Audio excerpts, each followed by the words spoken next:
Hello everyone, welcome to your daily December download. I'm currently out of town for Christmas, so I've been uploading a lot of other videos, but hey, I gotta upload something today, so I ran out of extra stuff. So let's just get into it. A thing that was bothering me today, and a thing that came up because of multiple reasons, but there's a huge thing about, this isn't about the PS5 specifically, but this is about people saying the PS5 has no games, even though it does have games. But the reason they're saying it has no games is because PlayStation in recent years has been kind enough to release the PlayStation exclusives on PC so other people can play them, the people who probably wouldn't buy a console anyway.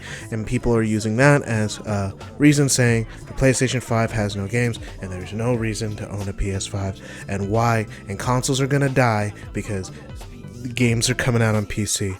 But number one, console and PC have two vastly different demographics, more different than you think. PC is basically the luxury brand of gaming. Let me explain. PCs are super expensive and also way more complex. So they are actually for those who are connoisseurs of the brand. So yeah, if you're a connoisseur of gaming, you don't play gaming casually, you call yourself a gamer, and you play games all the time, and this is your main form of entertainment, and you care about games, you care about the medium at a very high level. For you, most likely, PC is your preferred platform. You could get the best graphics, the best performance, you could get most games. You have a leverage that other things don't have, but you also have to always remember the cost is always higher for that performance. You aren't just spending $300 and getting a high-end PC, you have to spend way more money. Now with console, you only have to spend $500, and as time goes down, the price goes down, so later $400 or even $350 on sale at the low end. You can pay that and you get a contained, not very experimental, but a very contained, streamlined gaming experience.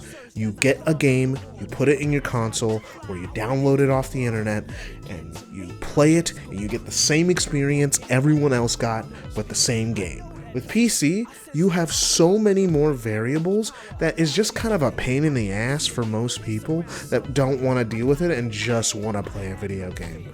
They just want to play games.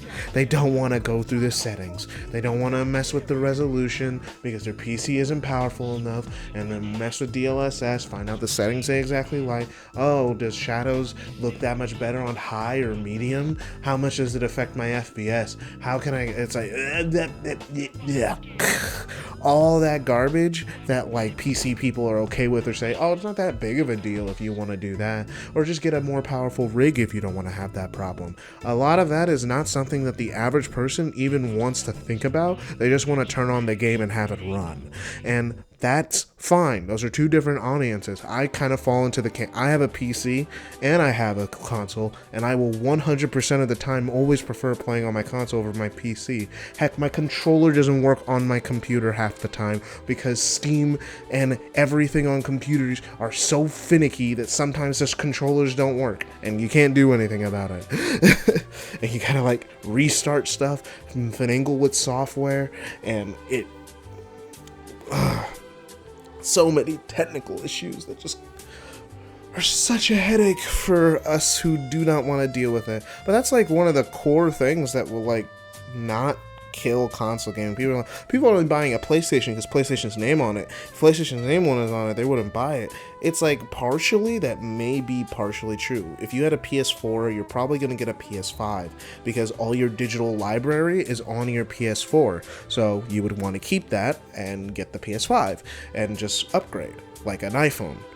So it makes sense. There are probably some people who are just buying the next PlayStation because of the brand or because of console loyalty.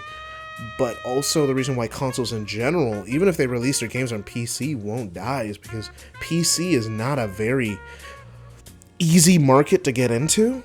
You have to spend a lot more money to get the performance that you're getting on a PC. You are not going to spend $500 to match the PS5. Maybe you could now, But like even SSDs are like the SSD in the PS5 is about like $100 for like a gig.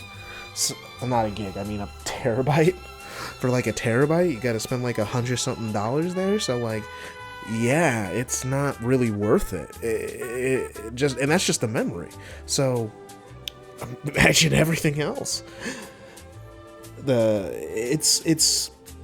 It's never going to be a problem, and it's also not a problem to begin with that Sony or Microsoft is releasing their games on PC. It's because the thing is, you always got to ask yourself, were you going to buy a PlayStation anyway? No, you weren't. So it doesn't matter. When you're making fun of the PlayStation 5 releasing their games on PC, you are actively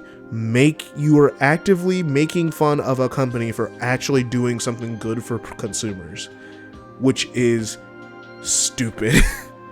Be happy that you're getting something on your platform and you're getting an even better version of the game because you got it on PC with all your high-end graphics and ray tracing and shadows and all that other stuff. You got the best version of it. Be happy, man. Unlocked frame rates. All those buzzwords. Anyway, I just had to record something really quickly because, you know, I'm out of the house. Thank you for watching. I'll see you tomorrow.